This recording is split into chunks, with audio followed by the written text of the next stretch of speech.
പാവാട എന്ന ചിത്രത്തിന്റെ വിശേഷങ്ങളാണ് നമ്മൾ കേട്ടുകൊണ്ടിരിക്കുന്നത്. ഞാൻ ഒരിക്കൽ കൂടി സ്വാഗതം ചെയ്യുന്നു ഈ ചിത്രത്തിന്റെ താരങ്ങളെയും അണിയറ പ്രവർത്തകരെയും ഇന്നത്തെ എപ്പിസോഡിലേക്ക്. ഇപ്പോൾ ഒരു എന്താ പറയുക, ആൽക്കഹോളിസത്തിനെ കാണിക്കുന്ന ഒരു സിനിമ എന്നതിനപ്പുറം ഒരു സാമൂഹിക പ്രസക്തിയുള്ള ഒരു 2 സബ്ജക്റ്റ് ഈ ചിത്രത്തിൽ ഞാൻ എടുത്തു പറയുന്നില്ല, കാരണം ഒരുപാട് പേര് ഇനിയും ഈ സിനിമ കാണാനുള്ളതാണ്. അങ്ങനെ ഒരു വാശി റൈറ്റർ എന്ന നിലയിലും അല്ലെങ്കിൽ സംവിധായക എന്ന നിലയിലും നിങ്ങൾക്ക് ഉണ്ടായിരുന്നു? വെറുതെ ഒരു എൻ്റർടൈൻമെൻറ്റ് എന്നതിലുപരി എന്തെങ്കിലും ചിന്തിക്കാനും ചിന്തിപ്പിക്കാനുമുള്ള ഒരു കാര്യം നമ്മുടെ സിനിമയിൽ തീർച്ചയായിട്ടും ഉണ്ടായിരിക്കണം. അല്ല, അങ്ങനെ ഒരു മെസ്സേജ് എന്നുള്ള രീതിയിലല്ല നമ്മൾ ഉദ്ദേശിച്ചത്. മെസ്സേജൊക്കെ കണ്ടു കഴിഞ്ഞപ്പോൾ ആളുകൾ പറയാൻ തുടങ്ങി. നമ്മളൊരു നല്ല നന്മയുള്ളൊരു കഥ, അതാണ് നമ്മൾ പറയാൻ ശ്രമിച്ചത്. അത് വളരെ കൈയടക്കത്തോടെ പറയാൻ ശ്രമിച്ചു. അതിൽ നിന്ന് പിന്നീട് നിങ്ങൾ കണ്ടെത്തിയാണ് ഈ മെസ്സേജൊക്കെ. അത് കേൾക്കുമ്പോൾ ഭയങ്കര സന്തോഷമുണ്ട്. അല്ല, തീർച്ചയായിട്ടും നമ്മളിപ്പോൾ ഞാൻ പറഞ്ഞതുപോലെ പേര് കണ്ടിട്ടാണ് സിനിമ കാണാൻ പോയത്, അല്ലെങ്കിൽ ആ ഒരു പാട്ട് കണ്ടിട്ട് ഒരു 2 കുടിയന്മാരുടെ കഥയായിരിക്കും എന്നുള്ള ഒരു സങ്കല്പത്തിലാണ് സിനിമ കാണാൻ ചെല്ലുന്നത്. പക്ഷെ കണ്ടു കഴിയുമ്പോഴാണ് കുടിയെ പറ്റിയും പറയുന്നുണ്ട്, അതിനപ്പുറം നല്ലൊരു ആരുടെയും മനസ്സ് വിഷമിക്കരുത് എന്നുള്ള ഒരു, ജയിക്കണം പക്ഷെ മനസ്സ് വിഷമിക്കരുത് എന്നുള്ള ഒരു നല്ലൊരു മെസ്സേജും കൂടെ അതിലുണ്ട്. അതുകൊണ്ടാണ് ഞാൻ ചോദിച്ചത്. നമുക്ക് എന്തെങ്കിലും ഇപ്പം ഭക്ഷണം കിട്ടിയില്ല, അല്ലെങ്കിൽ നമുക്ക് ആ സാധനം വാങ്ങിക്കാൻ പറ്റിയില്ല എന്നൊക്കെയുള്ള കാര്യം വരുമ്പോൾ ഒരു നെഗറ്റിവിറ്റിയാണ് നമ്മുടെ മനസ്സിലേക്ക് വരിക, അല്ലേ? എനിക്ക് ആ സാധനം വാങ്ങിക്കാൻ പറ്റില്ല, അല്ലെങ്കിൽ ആ ഷൂ വാങ്ങിക്കാൻ പറ്റിയില്ല, എനിക്കത് കിട്ടിയില്ല, എനിക്ക് റാങ്ക് കിട്ടിയില്ല എന്നൊക്കെ പറയുന്നത്. പക്ഷേ എനിക്കൊന്ന് കിട്ടിയില്ല എന്ന് വിചാരിച്ച് ഞാൻ ഏറ്റവും അധികം സന്തോഷിച്ച ഒരു ദിവസമാണ് ഇന്നലെ. കാരണം എനിക്കും എൻ്റെ കുടുംബത്തിന് ടിക്കറ്റ് കിട്ടിയില്ല. അത് ജീവിതത്തിൽ ആദ്യമായിട്ടാണ്. അപ്പം രാജേട്ടനെ ഞാൻ വിളിച്ചു ചോദിച്ചു, രാജേട്ടാ എനിക്ക് ടിക്കറ്റ് കിട്ടിയില്ല, എന്തെങ്കിലും രക്ഷയുണ്ട്? ഞാൻ രാജേട്ടൻ പറഞ്ഞു, എൻ്റെ കയ്യിൽ നിന്ന് വിട്ടുപോയി മക്കളെ, ഇത് രക്ഷയില്ല, എനിക്കില്ല, എൻ്റെ കയ്യിൽ ടിക്കറ്റ് ഇല്ല. അപ്പോൾ രാജേട്ടൻ പറഞ്ഞൊരു കാര്യം എന്ന് വെച്ചാൽ, വിളിച്ച് തിയേറ്റർ മാനേജർ ചോദിക്കുമ്പോൾ, സാറ് വാ സാറേ, ഇവിടെ ആരുമില്ല, സാറ് വാ, ചുമ്മാ ഫ്രീ ആയിട്ട് ടിക്കറ്റ് എന്ന് പറയുന്നതാണോ, അതോ നിങ്ങളുടെയും ഇത്രയും ഒരു ഗ്രൂപ്പിൻ്റെ സിനിമയ്ക്ക് ടിക്കറ്റ് ഇല്ല എന്ന് പറയുന്നതാണോ? ഞാൻ പറഞ്ഞു, ഇത് തന്നെയാണ് സാർ സന്തോഷം, ഇത് വല്ലപ്പോഴും ഒക്കെ സംഭവിക്കുന്ന ഒരു കാര്യം. ഇപ്പോൾ ഞാൻ ഒരു ഇടയ്ക്ക് ഒരു പ്രൊഡ്യൂസർ എന്നുള്ളൊരു വേറൊരു കാര്യം ഞാൻ പറയാം. എൻ്റെ അടുത്ത് എൻ്റെ സുഹൃത്തുക്കളാണ് ഭരതേട്ടനും പത്മരാജനും. എന്ന് വെച്ചാൽ നിങ്ങൾ പ്രായമൊന്നും അങ്ങനെ എടുക്കണ്ട, ഫ്രണ്ട്സാണ്.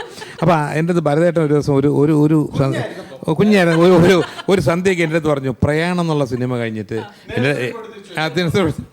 പ്രയാണം എന്നുള്ള സിനിമ ഉണ്ട്. അപ്പോൾ ന്യൂ തിയേറ്ററിൻ്റെ ഓപ്പോസിറ്റിലെ വെങ്കടേശ്വര ഹോട്ടലിൻ്റെ വരാന്തയിൽ അവരൊരു സേർട്ടും വലിച്ചുകൊണ്ട് ഇങ്ങനെ ന്യൂ തിയേറ്ററോട് നോക്കി നിന്നു മോഹമായിട്ട്. ഞങ്ങളുടെ എന്ത് പറ്റി?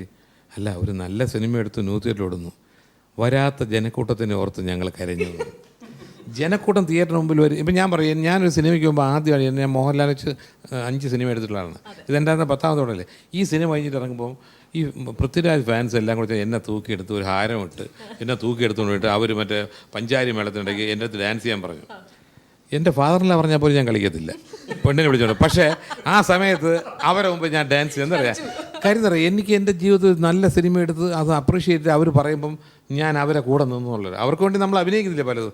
ഞാൻ അങ്ങനെ ചെയ്തു, അത് ആരും എടുത്ത് എല്ലാത്തിലും ഇട്ടല്ലേ. പക്ഷേ ഇത് പൃഥ്വിരാജ് ഫാൻസിൻ്റെ ഒരു സ്നേഹം കൊണ്ട് മാത്രമല്ല ഈ പടത്തിന്. അങ്ങനെ ഒരു ഫാൻസ് സപ്പോർട്ട് ചെയ്തിട്ട് ഹിറ്റായ ഒരു പടമല്ല, മറിച്ച് ഒരു ആക്ടർ അതിനകത്ത് ഉണ്ട്, ആക്ടേഴ്സ് ഉണ്ട്, ഡയറക്ടറുണ്ട്, ക്യാമറാമാനുണ്ട്, അതിൻ്റെ പാട്ട് എഴുതിയ ആളുണ്ട്, പാട്ട് സംഗീത സംവിധാനം നിർവഹിച്ച ആളുണ്ട്. അങ്ങനെ ഒരു കൂട്ടായ്മയുടെ വിജയമാണ്. അതിനെപ്പറ്റി കൃത്യമായിട്ട് അങ്ങനൊരു നമ്മൾ വിജയങ്ങളെ പലപ്പോഴും ഇങ്ങനെ ഫാൻസ് വിജയിപ്പിച്ച് വിജയം എന്നൊക്കെ പറഞ്ഞിട്ട് ന്യൂനീകരിക്കാനായിട്ടുള്ളൊരു പ്രവണത തീർച്ചയായിട്ടും ഉണ്ട്. അതിനെപ്പറ്റി കൃത്യമായിട്ട് പൃഥ്വിരാജിന് സംസാരിക്കാനുണ്ട്. ഞാൻ എന്നും പറഞ്ഞിട്ടുണ്ട്, ഞാൻ ഇപ്പോഴും what I maintain is, fans വിചാരിച്ചുകൊണ്ടൊരു സിനിമ ഹിറ്റാക്കാനൊന്നും പറ്റില്ല. ഒരു നടൻ്റെ ഫാൻസ് അസോസിയേഷൻ എന്ന പേരിൽ സംഘടിതമായി പ്രവർത്തിക്കുന്ന, അയാളെ സ്നേഹിക്കുന്ന ആൾക്കാർ നല്ലതാണ്. ഒരു നടനോട് നമുക്ക് തോന്നുന്ന ആരാധന സംഘടിതമായി പ്രകടിപ്പിക്കുക എന്നൊക്കെ പറയുന്നതിൻ്റെ ഗുണകരമായ വശങ്ങൾ ഒരുപാടുണ്ട്. അങ്ങനൊരു സംഘടന വിചാരിച്ചത് കൊണ്ട് ഒരു മോശം സിനിമയെ ഹിറ്റാക്കാനൊന്നും ഒരിക്കലും സാധിക്കില്ല. സിനിമ ഹിറ്റാണെങ്കിൽ സിനിമ നന്നാവണം. ആദ്യ ഷോ കഴിഞ്ഞ് എൻ്റെ ഫോണിലേക്ക് വരുന്ന മെസ്സേജുകളും കോളുകളിൽ നിന്നും എനിക്കറിയാം എത്രത്തോളം ജെന്യൂനാണ് ആ സന്തോഷമെന്ന്. തൃശ്ശൂരിൽ നിന്ന് എൻ്റെ തൃശ്ശൂർ ഫാൻസിൻ്റെ മേധാവി സഹീർ എന്ന് പറഞ്ഞ ഒരു ചെറുപ്പക്കാരൻ ഈ സിനിമ കണ്ടിട്ട് എനിക്ക് വാട്സാപ്പിലൊരു വോയിസ് മെസ്സേജ് അയച്ചു. അപ്പോൾ ഞാൻ ഇത് കേൾക്കുന്നതിന് മുമ്പ് ഞാൻ നോക്കിയപ്പോൾ 2 മിനിറ്റ് ഉണ്ട് ലെങ്ത്ത്. ഞാനപ്പോൾ ഒരു മീറ്റിങ്ങിലിരിക്കുക. അപ്പോൾ 2 മിനിറ്റുള്ളത് എനിക്ക് കേൾക്കാൻ പറ്റില്ലല്ലോ. മീറ്റിംഗ് കഴിഞ്ഞ് ഞാൻ പിന്നീട് തിരിച്ച് ഹോട്ടലിൽ എത്തിയപ്പോൾ ഞാനത് കേട്ടപ്പോൾ മെസ്സേജ് ഇതായിരുന്നു, ചേട്ടാ സൈലൻസ് ആണ്. പിന്നെ 2 മിനിറ്റ്, രണ്ടാമത്തെ മിനിറ്റിൻ്റെ അവസാനമാണ് പൊളിച്ചു കേട്ടാ. അപ്പം നമുക്ക് അത് നമുക്ക് ശരിക്കും എനിക്ക് ജെനുവിനാണ് അവൻ്റെ സന്തോഷം. അപ്പോൾ അതൊന്നും ഒരു ഫാൻഷിപ്പ് എന്ന് വരുന്നതല്ല, ഒരു നല്ല സിനിമ കണ്ടതിൻ്റെ ഒരു സന്തോഷത്തിന് വരികയാണ്. അപ്പോൾ അത് ഒരു സിനിമ സൃഷ്ടിക്കുന്നുണ്ട്, നടൻ സൃഷ്ടിക്കുന്നതല്ല ഒരിക്കലും. ഇപ്പോൾ ഇങ്ങനെ ഇപ്പോൾ രാജേട്ടൻ ഒരു സിനിമ ചെയ്യാൻ ആവശ്യപ്പെടുന്നു, തീർച്ചയായിട്ടും അത് നല്ല സ്ക്രിപ്റ്റ് ആണെങ്കിൽ മാത്രമേ ചെയ്യൂ എന്നൊരു തീരുമാനം മനസ്സിലുണ്ടായിരുന്നു, അല്ലെങ്കിൽ ഈ ഒരു പാമ്പു ജോയും പാവാടയും എന്നുള്ള കഥാപാത്രങ്ങളെ ഇഷ്ടപ്പെട്ടിട്ട് തന്നെയാണോ ഈ സിനിമ ചെയ്യാൻ തീരുമാനിച്ചത്? തീർച്ചയായിട്ടും. ഞാൻ ഏത് സിനിമയും ചെയ്യുന്നത്, എൻ്റെ ഇപ്പോൾ കഴിഞ്ഞ 4 സിനിമകൾ ഓടി, അതുകൊണ്ട് ധൈര്യമായിട്ട് പറയാം. എൻ്റെ ഓടാത്ത പല സിനിമകളും ഞാൻ ചെയ്തിട്ടുള്ളതും എനിക്ക് തിരക്കഥ ഇഷ്ടപ്പെട്ടിട്ട് തന്നെയാണ്. ഓഫ്കോഴ്സ് ആ സിനിമകൾ ഉരുത്തിരിഞ്ഞ് വന്നപ്പോൾ അത് വർക്കായില്ല, അത് കുഴപ്പമില്ല. പക്ഷേ ഈ സിനിമയെ സംബന്ധിച്ചിടത്തോളം എനിക്കൊരു എക്സ്ട്രാ റെസ്പോൺസിബിലിറ്റി ഉള്ള 2 കാര്യം. ഒന്ന്, മണിമൽ രാജ് എന്ന് പറഞ്ഞ വ്യക്തി എനിക്കൊരു നിർമ്മാതാവല്ല. എനിക്ക് ഞാൻ രാജേട്ടൻ എങ്ങനെ പറയും, എന്നെ എടുത്തോണ്ട് കിടന്നിട്ടുള്ള ആളാണ്. എൻ്റെ വീട്ടിലൊക്കെ ഇപ്പോഴും രാജേട്ടൻ എന്നെ പണ്ട് ഞങ്ങളുടെ ഊട്ടിയിലെ വീട്ടിൽ എടുത്തോണ്ട് നിൽക്കുന്ന ഫോട്ടോ ഒക്കെ എൻ്റെ കയ്യിൽ ഇപ്പോഴും ഉണ്ട്. അപ്പോൾ രാജേട്ടൻ ഈ പ്രോജക്റ്റിലേക്ക് വരുന്നത് എന്നെ വിശ്വസിച്ചിട്ടാണ്. രാജേട്ടൻ പറഞ്ഞു എനിക്ക് പൃഥ്വിരാജിനെ വെച്ചൊരു പ്രോജക്റ്റ് ചെയ്യണം. അതുകൊണ്ടാണ് രാജേട്ടൻ എന്നെ വെച്ചൊരു പ്രോജക്റ്റ് ചെയ്യണം തീരുമാനിക്കുമ്പോൾ എൻ്റെ 4 സിനിമകൾ അടുപ്പിച്ച് സൂപ്പർ ഹിറ്റ് ആയിട്ടില്ല. രാജേട്ടൻ പറഞ്ഞില്ല എനിക്ക് എനിക്ക് ചെയ്യേണ്ടത്, എനിക്ക് പൃഥ്വിരാജ് എന്ന് പറഞ്ഞ ആക്ടർ എനിക്ക് ഇഷ്ടമാണ്, അപ്പോൾ എനിക്ക് അയാളെ വെച്ചൊരു സിനിമ ചെയ്യണം എന്ന് പറഞ്ഞാൽ അപ്പോൾ രാജേട്ടൻ വിശ്വാസം കാണിക്കുന്നത് എന്നിലും എൻ്റെ ജഡ്ജ്മെൻറ്റിലും ഒക്കെയാണല്ലേ.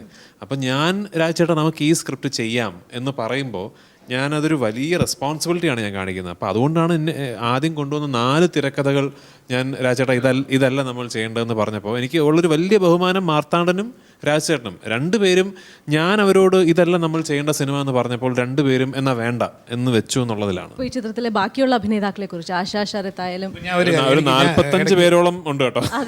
എനിക്ക് പെട്ടെന്ന് പറയാനുള്ളത്, ഇതിനകത്ത് ഞങ്ങൾ ഇരുന്ന് ഡിസ്കസ് ചെയ്യുമ്പോൾ ഇതിനകത്തൊരു പള്ളിയിൽ അച്ഛൻ്റെ വേഷമുണ്ട്. അപ്പോൾ ഞാൻ പറഞ്ഞു ഇത് ശരിക്കും പറഞ്ഞാൽ ചെയ്യേണ്ടത് എൻ്റെ മനസ്സിലുള്ളതും ബിബിൻ്റെ മനസ്സിലുള്ളതും ഇതൊക്കെ കരമന ജനാർദ്ദനാണ് ചേട്ടൻ, കരമന ചേട്ടനാണ്. പക്ഷേ മരിച്ചു പോയ ഒരാളെ നമുക്ക് കൊണ്ടുവരാൻ പറ്റില്ലല്ലോ. പിന്നെ ആരുണ്ട് സബ്സ്റ്റിറ്റ്യൂട്ട് നോക്കി, അപ്പോഴാണ് എല്ലാവരും കൂടെ പറഞ്ഞത് സുധീർ കരമന.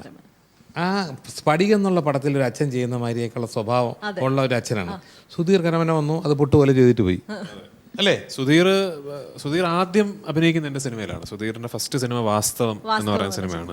സുധീറിൻ്റെ ഏറ്റവും നല്ല കുറച്ച് വേഷങ്ങൾ വന്നിട്ടുള്ളത് എൻ്റെ സിനിമകളാണ്. സുധീറിൻ്റെ ഇപ്പോൾ ലീഫ് വാസു എന്ന് പറയുന്ന സപ്തമശ്രീ തസ്കരഹായിലെ വേഷമാണെങ്കിലും, ഇപ്പോൾ ഇന്ന് നിൻ്റെ മൊയ്തീനാണെങ്കിലും, പാവാടയിലാണെങ്കിലും ശരി എക്സാക്ട്ലി എനിക്കുള്ളൊരു സന്തോഷം എന്ന് വെച്ചാൽ കരമന അങ്കിള് ഏത് സ്പേസിലായിരുന്നോ ആ സ്പേസിലേക്കാണ് സുധീർ ഇപ്പോൾ പോയിക്കൊണ്ടിരിക്കുന്നത്. കറക്റ്റ്, അതാണ് സംഭവം. അതേപോലെ ചെമ്പൻ ചേട്ടൻ്റെ ക്യാരക്ടർ ചെമ്പൻ അത് ഗംഭീരാക്കിയിട്ട്. ഇന്നലെ ഞങ്ങളുടെ ഒരു അടുത്ത വീട്ടിലെ ഒരു ചേച്ചി സിനിമ കണ്ടിട്ട് പറയുമായിരുന്നു, ഇങ്ങനത്തെ അച്ഛന്മാർ വേണം നമ്മുടെയൊക്കെ പള്ളിയിൽ. വെള്ളം അടിക്കുന്നതിനെ കമത്തി കടത്തി കുത്തി വയ്ക്കുന്നത്. അതുപോലെ നല്ല അതൊരു ഒറിജിനൽ അല്ലേ, പൂരണിയിലോ അവിടെ എവിടെയുള്ള കാഞ്ഞിരപ്പള്ളിയുള്ള അച്ഛനാണോ? ഞാൻ എൻ്റെ ഒരു സുഹൃത്തിനെ ഇതേപോലെ ഒരു ഡി അഡിക്ഷൻ സെൻറ്ററിൽ ചെന്നിട്ട് ഞാൻ എൻ്റെ വീടിൻ്റെ തൊട്ടടുത്താണ് ആ സെൻറ്റർ. അവിടെ ഉള്ള ഒരു ഒറിജിനൽ അച്ഛൻ്റെ മാനറിസങ്ങളാണ് ഞാൻ അതിലേക്ക് പകർത്തി വെച്ചത്. അതുപോലെ ഈ ചിത്രം എവിടെയാണ് ശരിക്കും ചിത്രീകരിച്ചിരിക്കുന്നത് എല്ലാ ഭാഗങ്ങളും? ഇത് തൊടുപുഴ, പാല, ഈ കഥ പറയുന്ന Mattancherry, Kochi, New York, America, Japan, Germany എന്നൊക്കെ പറയണമെന്ന് ആഗ്രഹമുണ്ടെങ്കിലും കാണുന്ന ആൾക്കാരെ മണ്ടനാക്കാനായിട്ട് നമുക്ക് താല്പര്യമില്ലാത്തതുകൊണ്ട് അങ്ങനെയുള്ള പ്രദേശങ്ങളാണ്. എൻ്റെ ഒരു പരിമിതമായ അനുഭവത്തിൽ വെച്ച് എനിക്ക് തിരിച്ചറിയാൻ സാധിച്ചിട്ടുള്ളത്, പുസ്തകങ്ങൾ വായിച്ചും മറ്റ് സിനിമകൾ കണ്ടും പ്രചോദനം കൊണ്ട് തിരക്കഥകൾ എഴുതുന്ന ആൾക്കാരെ എനിക്കറിയാം. അത്തരമൊരു ജോണറിലേക്ക്, അത് മോശമാണെന്നല്ല ഞാൻ പറയുന്നത് കേട്ടോ, അതൊരു ഒരു ഫാക്കൽറ്റി, ഒരു ടാലൻ്റാണ്. അത്തരം ഒരു തിരക്കഥാകൃത്താകാനുള്ള എല്ലാ ക്വാളിറ്റിയും ഉള്ള ആളാണ് ബിപിൻ ചന്ദ്രൻ. ബിപിൻ ചന്ദ്രൻ ഒരു അധ്യാപകനാണ്, ഒരു മലയാളം അധ്യാപകനാണ്. ഞാൻ പരിചയപ്പെട്ടുള്ളതിൽ വെച്ച് ഏറ്റവും അധികം പുസ്തകങ്ങൾ വായിച്ചും ഇന്നും വായനാശീലമുള്ള ഒരു ചെറുപ്പക്കാരിൽ ഒരാളാണ്. പക്ഷെ ബിപിൻ തിരക്കഥ എഴുതുന്നത് അദ്ദേഹം വായിച്ച പുസ്തകങ്ങളിൽ നിന്നും പ്രചോദനം കൊണ്ടിട്ടല്ല. ബിപിന് വളരെ ഇല്ലസ്ട്രിയസ്, അതാണോ അതിൻ്റെ കറക്റ്റായ വാക്കെന്ന് എനിക്കറിയില്ല, വർണ്ണശലഭമായ ഒരു ജീവിതമുണ്ട് ഇന്നും അദ്ദേഹത്തിൻ്റെ പാസ്റ്റിലും. അതിൽ നിന്നാണ് പ്രചോദനം കൊള്ളുന്നത്. പാവാട എന്ന് പറയുന്ന സിനിമയിലെ ജീവിതം നിങ്ങൾക്ക് തിരിച്ചറിയാൻ സാധിക്കുന്നുണ്ടെങ്കിൽ അതിൽ ബിപിൻ ചന്ദ്രൻ്റെ ജീവിതയാത്ര അത്രത്തോളം യാഥാർത്ഥ്യത്തോട് അടുത്ത് നിൽക്കുന്നതുകൊണ്ടാണ്. അപ്പോൾ എനിക്കുള്ളൊരു വലിയ ആഗ്രഹം ബിബിൻ ഇനിയും ഇങ്ങനെ തന്നെ ജീവിക്കണം എന്നുള്ളതാണ്. കാരണം ഈ ലൈഫാണ് അയാൾക്ക് ഇൻസ്പിറേഷൻ. ഇങ്ങനെ ജീവിക്കുമോ? മാത്രമല്ല ഇപ്പോൾ ഇങ്ങനെ ബാറുകളൊക്കെ അടഞ്ഞു കിടക്കുന്ന ഒരു അവസരത്തിൽ ഇങ്ങനത്തെ ഒരു കഥയും ഇത് വരുമ്പോൾ അത് അല്ല, അതൊക്കെ അതിൻ്റെ പ്രാന്തസ്ഥാനികമായ പെരിഫറൽ ആയിട്ടുള്ള കാര്യങ്ങളാണ്. ഈ ബാറ് അല്ലെങ്കിൽ മദ്യപാനം, അതൊക്കെ ഇപ്പം രാജു പറഞ്ഞതിന് കറക്റ്റ്. ജീവിതത്തിൽ നിന്നും അതിൻ്റെ ഗന്ധം ഉൾക്കൊണ്ട് തിരക്കഥകൾ എഴുതുക എന്ന് പറയുന്നത് ശരിക്കും പറഞ്ഞാൽ മലയാളത്തിൽ നമുക്കൊരു പൂർവ്വസൂരി എന്ന് പറയാവുന്നത് ലോഹിയേട്ടനാണ്. അതെ അതെ അപ്പോൾ ലോഹിയേട്ടന് ഭയങ്കര ഒരു മിസ്സാണ് നമുക്ക് എല്ലാവർക്കും ലോഹിയേട്ടൻ എന്ന് പറയുന്നത്. തീർച്ചയായിട്ടും അതെ. അപ്പോൾ അതിലേക്കാവട്ടെ. അല്ല, ഞാൻ പറഞ്ഞ പാമ്പ് ജോയ് ഒന്നും മലയാളത്തിലെ ഒരു സാഹിത്യ സൃഷ്ടിയിലോ ഒരു സിനിമാ സൃഷ്ടിയിലോ ഇല്ല. പാമ്പ് ജോയ് ഇല്ല. പാമ്പ് ജോയ് ബിബിന്റെ ഏതോ പരിചയക്കാരനാണ്, എനിക്ക് നല്ല ഉറപ്പുണ്ട്. ശരിക്കുമുള്ള ജീവിതത്തിൽ പാമ്പു ജോയും പാവാട പോലെ കഥാപാത്രങ്ങളെ കണ്ടിട്ടാണോ ഈ ഒരു കോൺസെപ്റ്റ് മനസ്സിൽ വന്നത്? ഒരുപാട് ആൾക്കാരെ കണ്ടിട്ടുണ്ട്. ഒരുപാട് ആൾക്കാരെ, എൻ്റെ ബന്ധുക്കൾ, എൻ്റെ അച്ഛനടക്കമുള്ള, എൻ്റെ അച്ഛന് ഒരു വലിയൊരു നന്ദി, മരിച്ചുപോയി അദ്ദേഹം. അതിനകത്തുനിന്ന് ഇത്തരത്തിൽ പാവാട ബാബു എന്ന് പറയുന്ന തരത്തിലുള്ളൊരു മദ്യപാനിയല്ലായിരുന്നു അത്. പക്ഷേ ബാറുകളിൽ പോകുമ്പോൾ ബില്ലിൽ ഒപ്പിട്ട് കൊടുക്കുന്ന ഒരു ശീലം നോക്കിയിട്ട് ഒപ്പിട്ട് കൊടുക്കുന്ന ഒരു ശീലം ഉണ്ടായിരുന്നു. അതിൻ്റെ ആഫ്റ്റർ എഫക്ട്സിനെ കുറിച്ച് ഒന്നും പറയാനായിട്ട് എനിക്ക് അങ്ങനെയല്ല, പാവാട ബാബുവിൻ്റെ ഒരു ദുരന്തമോ ഒന്നും ഉണ്ടായിട്ടില്ല. പക്ഷേ അവിടുന്ന് ഒരു മിന്നൽ പോലെ നമുക്കുണ്ടാകണം, ഇങ്ങനൊരു ക്യാരക്ടർ എന്തെങ്കിലും ഒരു അപകടത്തിൽ ചെന്ന് ചാടിയാൽ എന്നൊക്കെ പറയുന്ന തരത്തിൽ നമ്മൾ വ്യക്തിജീവിതത്തിൽ കണ്ടിട്ടുള്ള ഒരുപാട് കഥാപാത്രങ്ങളുണ്ട്. അതിൽ എനിക്ക് വളരെ നന്ദിയുള്ളത് മഹാരാജാസ് കോളേജിനോടുള്ളൊരു നന്ദിയുണ്ട്, അവിടുത്തെ ഹോസ്റ്റൽ ജീവിതത്തിനോടുള്ള ഒരു നന്ദിയുണ്ട്. ഞങ്ങൾ കരഞ്ഞിട്ടുള്ള കരച്ചിലുകൾ, ഞങ്ങൾ ചിരിച്ചിട്ടുള്ള ചിരികൾ, ഞങ്ങൾ സന്തോഷിച്ചിട്ടുള്ള അല്ലെങ്കിൽ ഉറക്കെ പാടിയിട്ടുള്ള കവിതകൾ, അതിനകത്തൊക്കെ മാർത്താണ്ഡനൊക്കെ ഒരു ഭാഗമാണ്. കാരണം അന്നത്തെ ക്യാമ്പസ് ലൈഫിൻ്റെ ഭാഗം കൂടിയായിരുന്നു മാർത്താണ്ഡൻ. അന്ന് NSS കോളേജിലാണ്, ചങ്ങനാശ്ശേരി NSS കോളേജിൽ കൂടെ പഠിച്ച സഹപാഠികൾ ആരൊക്കെയാണ്? അന്ന് ഒരുപാട് പേർ, അവരുടെയൊക്കെ പേര് അവരെല്ലാവരും സിനിമയിൽ വളരെ വലിയ നിലകളിലുള്ള. എൻ്റെ റൂംമേറ്റ് ആയിരുന്നു അൻവർ റഷീദ്, എൻ്റെ കൂടെ യൂണിയൻ മെമ്പറായിരുന്നു ആഷിഖ് അബു, എൻ്റെ കൂടെ നാടകം കളിച്ചുകൊണ്ടിരുന്ന ആളായിരുന്നു മാർട്ടിൻ പ്രക്കാട്ട്. അങ്ങനെ അന്ന് എൻ്റെ സീനിയറായിരുന്നു രാജീവ് രവി. അന്ന് ഞാൻ ക്യാമ്പസിലേക്ക് വരുമ്പോഴത്തേക്ക് അമൽ നീരദ് അവിടുന്ന് സത്യജിത് റായ് ഇൻസ്റ്റിറ്റ്യൂട്ടിലേക്ക് പോയി. അതേപോലെ വിനോദ്, സലീംകുമാർ ജസ്റ്റ് സീനിയറാണ്. അപ്പോൾ അങ്ങനെ ഒരുപാട് അന്ന് മഹാരാഷ്ട്രയിൽ കൂട്ടിമുട്ടുന്ന എല്ലാ ആൾക്കാരും ഇന്ന് സിനിമക്കാരാണ്. ഒരു ചൊല്ല് തന്നെയുണ്ട്, മലയാള സിനിമയിൽ 2 വിഭാഗമേ ഉള്ളൂ, ഒന്ന് മഹാരാജാസുകാർ, 2 അതല്ലാത്തവർ എന്ന് പറയുന്ന ഒരു ചൊല്ലുണ്ട്. മാർത്താണ്ഡനുമൊക്കെ അതിൻ്റെ അന്ന് യൂത്ത് ഫെസ്റ്റിവലുകളൊക്കെ നടക്കുമ്പോൾ അതിൻ്റെ ഭാഗമായിരുന്നു. അന്നത്തെ സൗഹൃദത്തിൻ്റെ ഒരു തുടർച്ച ഇന്നും അവരൊക്കെ കാരണമാണ് കേട്ടോ ഇന്ന് ഈ സീറ്റിലിരുന്നിട്ട് ഞാൻ ഈ അഹങ്കാരത്തോടു കൂടി ഈ വർത്തമാനം പറയാനായിട്ടുള്ള കാരണം. അതിന് അത്തരത്തിലുള്ളൊരു വലിയ വിജയത്തിൻ്റെ ഭാഗമാക്കിയതിന് എനിക്ക് മാർത്താണ്ഡനോട്, എൻ്റെ സുഹൃത്തായിട്ടുള്ള മാർത്താണ്ഡനോട് എനിക്ക് മറ്റൊരു സുഹൃത്തിനേക്കാളും വലിയ കടപ്പാട് ഇപ്പോൾ ഉണ്ട്. കാരണം എൻ്റെ ജീവിതത്തിലെ ഏറ്റവും വലിയ പണം വാരിപ്പടം ഉണ്ടാക്കി തന്നത് മാർത്താണ്ഡനാണ്. മാർത്താണ്ഡനോട് തീർച്ചയായിട്ടും അതിന് നന്ദിയുണ്ട്. അത് മാർത്താണ്ഡനോടുള്ള ഒരു സ്നേഹം അറിയിക്കുന്നതിനോടൊപ്പം തന്നെ മാർത്താണ്ഡന് ഞാൻ മൈക്ക് കൈമാറുന്നു.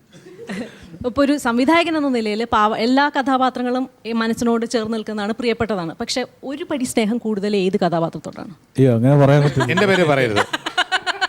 അല്ല, അങ്ങനെ എല്ലാ കഥാപാത്രങ്ങളും നമുക്ക് ഭയങ്കര ഇഷ്ടമാണ്. അതിനകത്ത് ഓരോ കഥാപാത്രങ്ങളുടെ മനസ്സിൽ കൂടെ ഞാൻ സഞ്ചരിച്ചിട്ടുണ്ട്. ഇപ്പോൾ ആശാജി ചെയ്ത ക്യാരക്ടർ, ഇവരുടെയൊക്കെ പാമ്പു ജോയി, പാവാട, ഇതൊക്കെ എനിക്ക് ഭയങ്കര രാത്രി കിടക്കുമ്പോൾ ഞാൻ ഇന്ന് കരയായിരുന്നു. ഈ സീനൊക്കെ ഓർത്ത് എടുത്തത് ഓർത്ത്, നാളെ എടുക്കാൻ പോകുന്ന സീനോർത്ത്. അതുപോലെ ഓരോ സീക്വൻസ് കാണുമ്പോൾ ഈ കഥാപാത്രം ഞാൻ എന്നും കരഞ്ഞു. രാജേട്ടൻ കരയില്ലെന്ന് എനിക്ക് 100% ഉറപ്പുണ്ട്. കാരണം ഇത് തെരഞ്ഞെടുത്ത് രാജേട്ടൻ ഒരിക്കലും കരയില്ല, കാരണം ഒരുപാട് പേരുടെ അല്ല ഇത് വയറും സന്തോഷിച്ചിട്ടുണ്ട്. അതുകൊണ്ടല്ല, കറക്റ്റായിട്ട് ഈ സ്ക്രിപ്റ്റിനെ ജഡ്ജ് ചെയ്ത ഒരാളുണ്ട്, പൃഥ്വിരാജ്. അപ്പോൾ നമുക്കറിയാമായിരുന്നു ഇത് ആരും കരയേണ്ടി വരില്ല അല്ല. തീർച്ചയായിട്ടും. എന്തായാലും ഇതിലെ നായിക എന്ന നിലയിൽ മിയ ഏറ്റവും കൂടുതൽ എൻജോയ് ചെയ്ത് ഏത് സീൻ ചെയ്യുമ്പോഴാണ്? തലക്കടിച്ചത് കുറെ നാളായിട്ട് നോക്കുന്നു. അതെന്താ പറയുക, അതിൻ്റെ ഇടയ്ക്ക് മുൻ പടങ്ങളിലൊക്കെ ഡയലോഗ് പഠിക്കാതെ വരും. ഡയലോഗ് പഠിക്കാൻ ഓട്ടിച്ച് വയറിളക്കും, പോയി ഡയലോഗ് പഠിച്ചിട്ട് വരാനും പറഞ്ഞിട്ട് അതിൻ്റെ ക്രെഡിറ്റ് പൃഥ്വിരാജ് എന്ന് പറയുന്ന നടന് തന്നെയാണ്. അതൊക്കെ തീർത്തത് ഈ ഒരു മീൻചട്ടിയിലാണ്. എന്നാലും മീൻചട്ടി അടിച്ചത് എനിക്ക് അങ്ങനത്തെ ഒരു ഷോട്ടൊന്നും ചെയ്ത് പരിചയമൊന്നുമില്ല. അടിച്ചിട്ട് അനാർക്കലിയിൽ ഈ പറഞ്ഞ പോലെ ഒരാളെ കരണ്ടത്തടിക്കുന്ന സംഭവമൊക്കെ വന്നിട്ട് എന്തായാലും അടിക്കുന്ന സംഭവം അല്ല, മീൻചട്ടി തലയടിക്കുന്ന വീട്ടിൽ കണ്ടിട്ടില്ല. എന്തായാലും ഞാൻ അടിക്കുന്ന സംഭവങ്ങൾക്കൊക്കെ ദൃക്സാക്ഷിയായിട്ട് രാജേട്ടൻ വന്നിട്ടുണ്ട്. അപ്പോൾ ഞാൻ അങ്ങനത്തെ ഷോർട്സ് ഒന്നും ഞാൻ ചെയ്തിട്ടില്ല. അപ്പൊ ഇത് എങ്ങനെയാണ് ചെയ്യാൻ പോകുന്നത്? അനാർക്കലിയിൽ ഞാൻ ഇന്ററപ്റ്റ് ചെയ്തൊരു കഥ പറഞ്ഞു. അനാർക്കലിയിൽ അവിടുത്തെ ഒരു ലക്ഷദ്വീപ് നിവാസിയായ ഒരു ചെറുപ്പക്കാരനെ മിയയുടെ കഥാപാത്രം ചെകിട്ടത്തടിക്കുന്ന ഒരു ഷോട്ട് ഉണ്ട്. അപ്പോൾ നമ്മൾ ഷോട്ട് വയ്ക്കുന്നു. അപ്പം മിയ പേടിച്ച് അപ്പോൾ എല്ലാം അത് അവസാനം 10 വയസ്സുണ്ട്. അപ്പൊ സച്ചിവായി പറയുന്നുണ്ട് മിയ അതങ്ങനല്ല അത് ചെയ്യണം. ലാസ്റ്റ് ഞാൻ പറഞ്ഞു ദേ മിയ ലൈറ്റ് പോകുന്നുള്ള കാര്യം ഞാൻ പറഞ്ഞു കളിക്കരുത്, ഇതൊരു ഒരു ഷോട്ടിൽ നേരവേ ചെയ്യാം പ്ലീസ് എന്ന് പറഞ്ഞ് ഞാൻ ഇരികയറ്റി. പക്ഷെ മിയയിലെ പാലാക്കാരി അവിടെ ഉണർന്നത് ഞാൻ അറിഞ്ഞില്ല. അവസാനം സ്റ്റാർട്ട് ക്യാമറ ആക്ഷൻ പറഞ്ഞപ്പോൾ ആ ചെറുപ്പക്കാരിൽ നിന്ന് മിയ ഒരു പേടി സ്വപ്നമായി മാറിയിരിക്കുകയാണ്. കാരണം അയ്യോ, ഒരു അടി. ആ സീൻ കണ്ട പേടി പൃഥ്വിക്ക് മനസ്സിലുണ്ടായിരുന്നു, തലയിൽ ഉറപ്പായിട്ടും, അതെ, അതെ, അതെ. അങ്ങനത്തെ ഒരു അടിയാണോ ആ അടി അനാർക്കലിയിലെ അടി എന്ന് പറഞ്ഞു കഴിഞ്ഞാല് 2-3 തവണ ചെയ്തിട്ടും ശരിയായില്ലല്ലോ. അപ്പൊ പിന്നെ എന്തായാലും ഈ ഷോട്ടിന് ശരിയാക്കിയേ പറ്റുള്ളൂ എന്ന് പറഞ്ഞിട്ട് അവരെല്ലാം പറയുകയും ചെയ്തു. കൊണ്ടാനും വേണ്ടില്ല കൊണ്ടില്ലേനും വേണ്ടില്ല, ഞാൻ അടിക്കും ഞാൻ തീരുമാനിച്ചു. അതിലെ നായക നടനെ മനസ്സിൽ ധ്യാനിച്ചുകൊണ്ട് ഒരു ഒറ്റ അടിയായിരുന്നു. അപ്പൊ ഇതുപോലെ ഒരു പ്രാവശ്യം പറഞ്ഞ നല്ലോണം കൊണ്ടിട്ടുണ്ടെന്ന് തോന്നുന്നു. ചേട്ടനെ തരിപ്പുണ്ടായിരുന്നു. എങ്ങാനും എനിക്കാണെങ്കിൽ ടെൻഷൻ എന്താ പറയാ, ഈ അടി ഓക്കെ അല്ലെങ്കിൽ പ്രൊഡക്ഷൻ കോസ്റ്റ് കൂടെയാണ്, രണ്ടാമതൊരു ചട്ടി വാങ്ങി. ചട്ടി, അത് ഞാൻ ചോദിക്കാൻ പോകുന്നത്. ഇനി പൊട്ടിയിട്ട് ശരിയാവാണ്ട് കുറെ ചട്ടികളോടെ കൊണ്ട് ഒറ്റ ചട്ടിക്ക് okay ആക്കി. ചട്ടിയിൽ പ്രൊഡക്ഷൻ ആർട്ട് ഡയറക്ടറൊക്കെ ചോദിക്കുന്നുണ്ട്, സാർ ഇങ്ങനെ പൃഥ്വിരാജിന്റെ തലയിൽ ചട്ടി അടിച്ചിട്ട് മീനൊക്കായ വല്ലതും തോന്നുന്നു. പുള്ളിയാണ് പറഞ്ഞത് മീൻ വേണം, തലയിലൊക്കെ വേണം, അതൊക്കെ വേണം, എന്നാലേ നന്നാവുള്ളൂ, അല്ലാതെ തെർമാക്കോളിൽ ഉണ്ടാക്കിക്കൊണ്ട് വരരുതെന്ന് പറഞ്ഞു. ശരിക്കുള്ള ഒറിജിനൽ മീൻ ശരിക്കുള്ള മത്തി തന്നെയാണെന്ന് പറഞ്ഞു. അത് കഴിഞ്ഞിട്ട് എന്റെ ക്യാരവനിൽ പോയിട്ട് കുളിച്ചിട്ട് എന്റെ ക്യാരവന് മത്തിയുടെ മണം മാറാൻ ഒരു 3 മാസം എടുത്തു ആക്ച്വലി. ആ വീട്ടിലൊക്കെ അപ്പൊ അങ്ങനെ എല്ലാം കൊണ്ടും സന്തോഷത്തോടെ ഷൂട്ട് ചെയ്തൊരു സിനിമയാണ്. ആ സന്തോഷം തിയേറ്ററിലും കാണാനുണ്ട്. ഇനിയും ഒരുപാട് പ്രേക്ഷകരിലേക്ക് എത്താനുണ്ട്. ഒരു എന്താ പറയുക, ഒരു ചെറിയൊരു സസ്പെൻസ് എലമെന്റ് ചിത്രത്തിലുണ്ട്. അത് ഞാൻ കണ്ടിട്ടുണ്ട്, പക്ഷെ ഞാൻ പറയില്ല. എല്ലാവരും അത് തിയേറ്ററിൽ തന്നെ പോയി കാണണം. അപ്പോൾ ഇത്രയും നല്ലൊരു സിനിമ വ്യത്യസ്തമായ പേരിൽ, വ്യത്യസ്തമായ കഥയിൽ, വ്യത്യസ്തമായ അവതരണത്തിൽ ഞങ്ങൾക്ക് മുന്നിൽ എത്തിച്ചതിന് മാർത്താണ്ഡൻ സാറിനും ബിപിൻ ചന്ദ്രൻ, പൃഥ്വി, രാജുചേട്ടൻ, അനൂപേട്ടൻ, Mia, thank you so much. അടുത്ത സിനിമ രാജുചേട്ടൻ ഇപ്പം തന്നെ അടുത്ത സ്ക്രിപ്റ്റൊക്കെ കിട്ടിയിട്ടുണ്ടാവും. പൃഥ്വിയുടെ ഡേറ്റ് ഒക്കെ ഓൾറെഡി ചോദിച്ച് വെച്ചിട്ടുണ്ടാവും. അതിലൊന്നും കാര്യമില്ല, ഓക്കെ അല്ലെങ്കിൽ എന്നെ ഇറക്കി വിടും. മണിയമ്പിള്ള രാജു എന്ന് പറഞ്ഞ പ്രൊഡ്യൂസർക്ക് ഇൻഡസ്ട്രിയിൽ ആരുടെയും ഡേറ്റ് ചോദിച്ചു പോകേണ്ട കാര്യമില്ല. ആ ലെഗസി മണിയമ്പിള്ള രാജു പ്രൊഡക്ഷൻസ് ഉണ്ടാക്കിയിട്ടുണ്ട്. അതെ, തീർച്ചയായിട്ടും. അപ്പോൾ അനൂപേട്ടൻ്റെയും അടുത്ത സിനിമയ്ക്കായി കാത്തിരിക്കുന്നു. Thank you so much. Paavada ടീമിന് ഒരു വലിയ നന്ദി, നല്ലൊരു സിനിമയ്ക്കായി. Thank you so much. Thank you very much.